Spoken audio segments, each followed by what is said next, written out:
viewers, welcome to Newsweek South Asia, a program that talks about breeding of terrorism and its impact on South Asian nations. Let's begin with the headlines first. Suicide attack at Karachi University targets Chinese nationals. Indian security forces neutralize Pakistan-backed terrorists in Kashmir. And humanitarian needs in Afghanistan required bold response from international community. Let's begin the show with Pakistan, where a suicide attack at Karachi University on April 26 killed 4 people, including 3 Chinese citizens. The attack was swiftly claimed by the Baloch Liberation Army, a separatist group fighting for the independence of Pakistan's troubled Balochistan province. It often targets Chinese personnel, but it is the first time when the Baloch Liberation Army used a female suicide bomber. A report. Shari Baloch was a 30-year-old well-educated woman who had a master's degree in zoology and MPhil in education.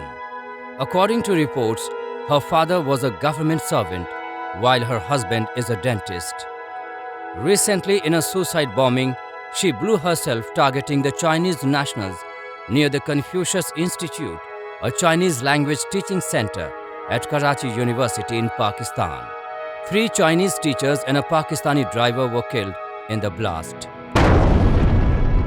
The Balochistan Liberation Army linked Majid Brigade claimed responsibility for the deadly attack, which was the first suicide bombing by a Baloch woman from the separatist group.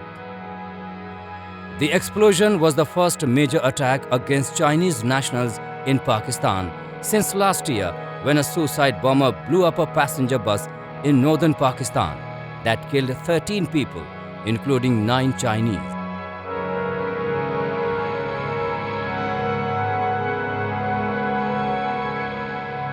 जो van आपको नज़र आ रही है, ये hostel से इधर institute की तरफ आ रही है। हमारे पास इनिशियली रिपोर्ट से 4 कैजुअल्टीज़ की, उनकी आइडेंटिफिकेशन अभी नहीं हुई है। इनिशियल रिपोर्ट जो बम डिस्पोजल ने दी है कि एक्सप्लोजन था किसी लेवल का जो नज़र आ रहा है, लेकिन ये चीज़ भी अभी हमें वेरीफाई करनी है।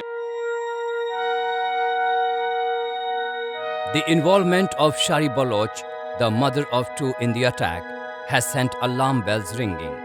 Common Pakistani people are wondering how an educated lady can be a suicide bomber. They should ask this question to Pakistan Army and intelligence agencies, which have forced people to become rebels. Separatist groups in Balochistan are made up of young Balochs who are disillusioned by hardship and being sidelined from economic development. Projects like China-Pakistan Economic Corridor is adding to accumulated separatist feelings among them. Balochis have expressed their anger several times regarding Chinese investments in their areas, but no one lent an ear. Now they demand to be heard. The suicide bombing at Karachi University symbolizes the deep distrust of regionalist forces against exploitative China-led development.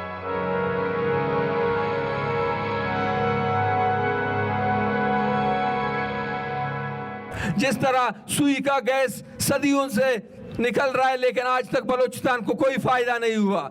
जिस तरह ग्वादर एक mega project बन गया है, लेकिन बलूचिस्तान को कोई फायदा नहीं हुआ, इसी तरह रेकॉर्ड एक चागी का सोना निकाला जा रहा है और उसका जो है रिजल्ट 25% आपके सामने है। 25% कोई आपको मफादात वगैरह या कोई आपको स्कीम्स या उसके इसमें नहीं दिया जा रहा, बल्कि 25% लाशें दी जाएंगी आपको। On one hand, the province has been kept underdeveloped to ensure exploitation of its resources. On the other hand, the Pak army is unleashing violence on the civilians. Thousands of cases of enforced disappearances are registered, and most of them are still unresolved. Pakistani security forces regularly conduct operations on individual households, physically assault innocent women and children, and rely on extrajudicial death squads to subjugate Baloch people.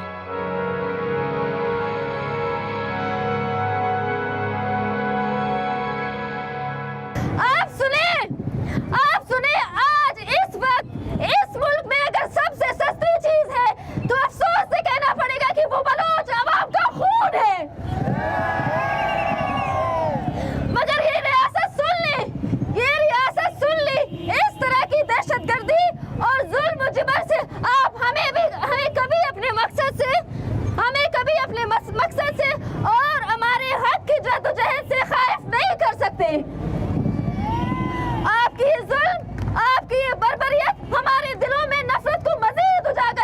है.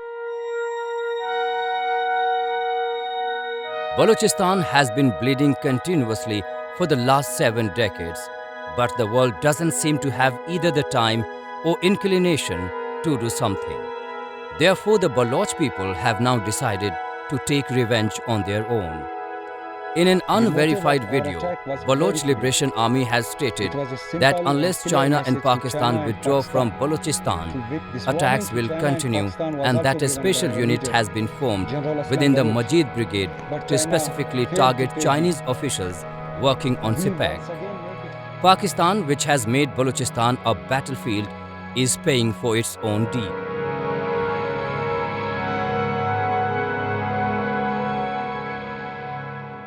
Indeed, Pakistan has made Balochistan a battlefield, and to discuss on the issue, we have with us prominent Baloch activist Naila Qadri Baloch.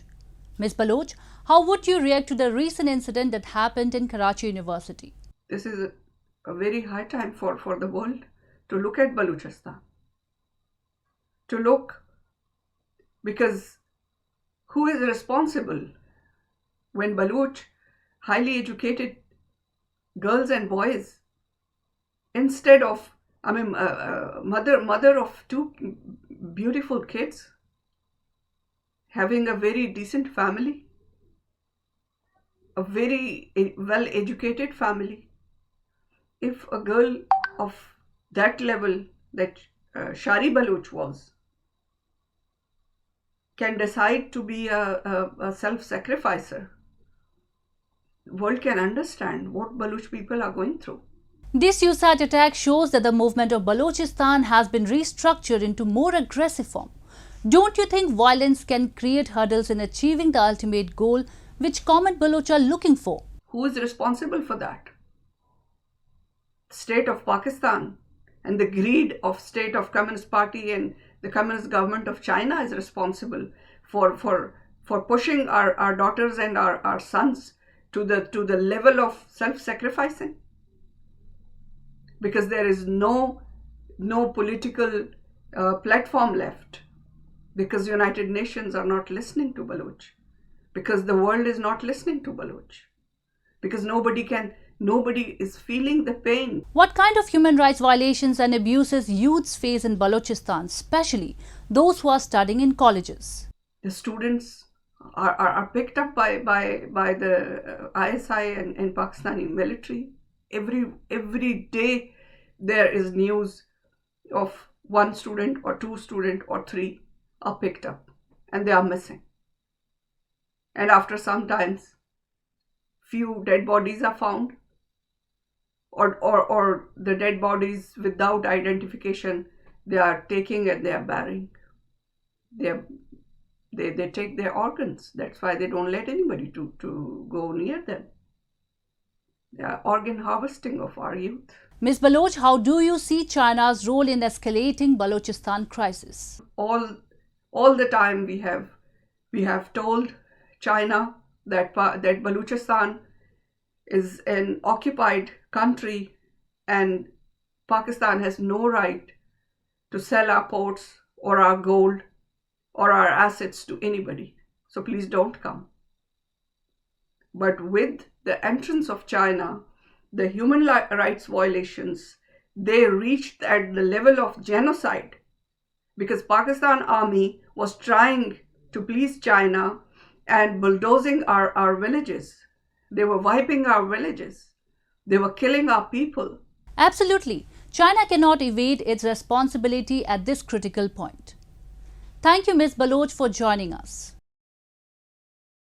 Let's now move on to India's Jammu and Kashmir, where security forces are successfully neutralizing terrorists one after another. Pakistan is trying hard to whip up havoc and violence through continuous terror attacks and infiltration bids in Kashmir. But vigilant and highly trained Indian security forces are giving befitting reply to every challenge. Take a look. There has been a spate in encounters in Jammu and Kashmir. The elaborate operation has come after a spurt in the number of targeted killings of minority communities and non-locals, including street vendors, politicians and teachers, particularly in South Kashmir. While terrorists from many groups have been targeted during the anti-terror operations, Lashkar-e-Taiba has borne the maximum brunt of the security forces.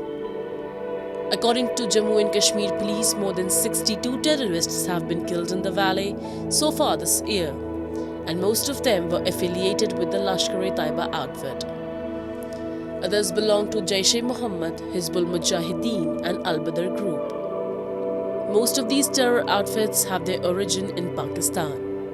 The valley is witnessing encounters on one after another. The recent one broke out between terrorists and security forces in Pulwama district. Security forces launched a cordon and search operation following the inputs about the presence of terrorists there. The encounter happened just few days after another confrontation in which at least 2 terrorists affiliated to Pakistan-based group Jaish-e-Mohammed were killed in India's northern Kulgam district of Jammu and Kashmir.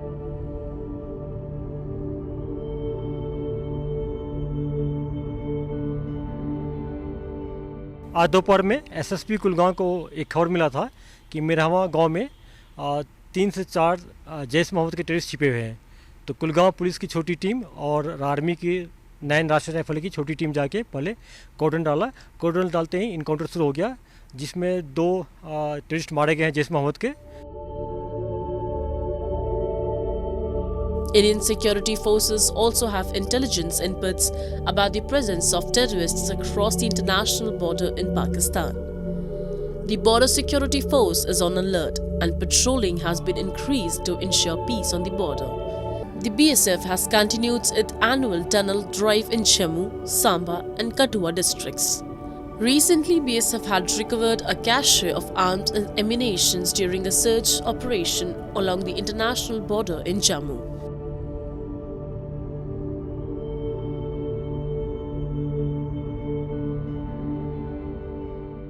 हम अपने area में daily basis पे depth area patrolling करते हैं, जिसमें हम अपना पूरा एरिया छानते हैं। कोई ऐसे टेल साइन या फिर टनलिंग के ओपनिंग कहीं पे पाई जाती है तो उसको हम चेक करते हैं। अब इसके साथ साथ पेट्रोलिंग भी चलती रहती है। हम अपने स्पेशल इक्विपमेंट्स या उसके जरिए भी हम चेक करते रहते हैं।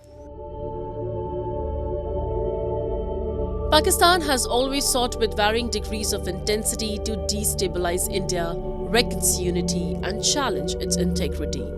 This approach is unlikely to change, but Indian security forces are always vigilant, alert and capable of giving a befitting reply.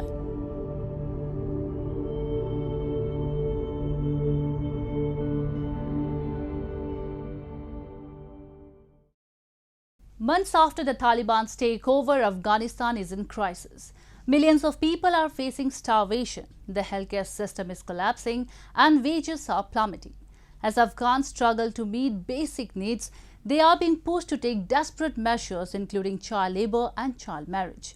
News reports have also surfaced of children being sold. But the de facto rulers are engaged in exhibiting their power. Videos of Taliban training centres are emerging in public domain. A report. Viral videos on social media are highlighting the level of food insecurity in Afghanistan. People could be seen desperately clamoring for bread being distributed on road. Millions of people in the war-torn country are facing an unprecedented crisis. The deepening economic crisis is affecting all levels of Afghan society, but it is hitting harder on the most vulnerable. Every day, daily workers could be seen waiting on Kabul streets for someone to hire them. People in Afghanistan are selling their children and their body parts in order to feed their families. On one hand, people are losing their hope of survival. On the other hand, videos of graduating Taliban soldiers emerging on social media. The Taliban are spending more on new troops, yet do not have money for Afghans.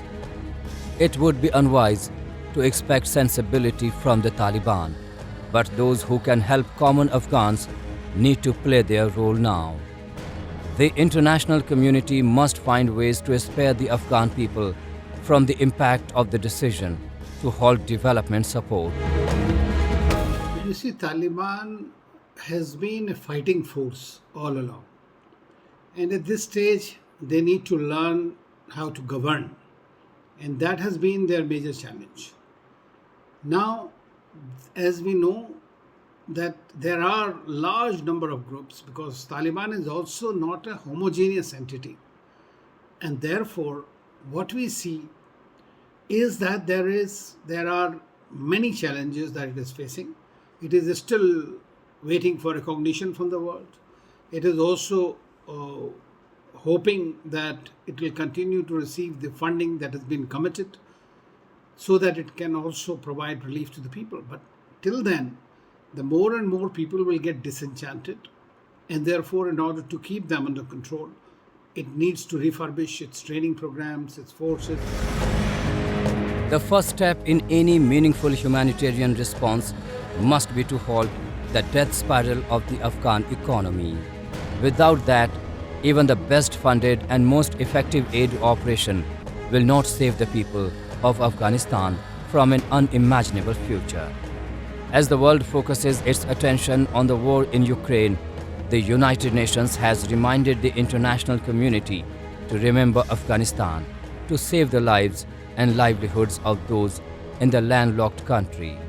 There is an urgent need for restoring international support to the people of Afghanistan. But the problem is that now with the Russia-Ukraine crisis, obviously the focus on Afghanistan or any other war is much less. And that is the pity of it all. And this has been often mentioned by our leadership as well. That they create problems and then they leave them. And that is not good. So Taliban is today looking for some kind of engagement with the world powers, especially with the major powers and the neighboring powers. But what we are seeing is if they are not addressed well quickly, we'll be seeing them totally going into the Chinese hands. And that may not be very good for the region and for the world. Taliban leaders should understand that to engage with the world community, they have to show they are not having the same ideology. They need to respect the basic human rights of common Afghans. Recently, Washington DC-based non-profit organization organized a congressional briefing and podium discussion on the topic banning of Afghan women's education and other human rights violations under the Taliban. The attendees requested the international community and USA to pressurize the Taliban to let the girls go to school. We are having a program regarding human rights violations in Afghanistan, and we wanted to raise our voice and ask the American government to pressurize the Taliban to allow Afghan girls to be able to go back to their schools and end to the atrocities that are happening in Afghanistan. Tens of thousands of Afghans have fled or have been evacuated, including large numbers of educated elites. To save their country, the de facto rulers need to guarantee the rights of all Afghans. And with that, we come to the end of this edition of Newsweek South Asia. We will be back next week with more news, views and analysis from the subcontinent. Meanwhile, do keep writing to us at nwsa@ani.com. This is Yeshi signing off on behalf of the entire production team of Newsweek South Asia. Goodbye and take care.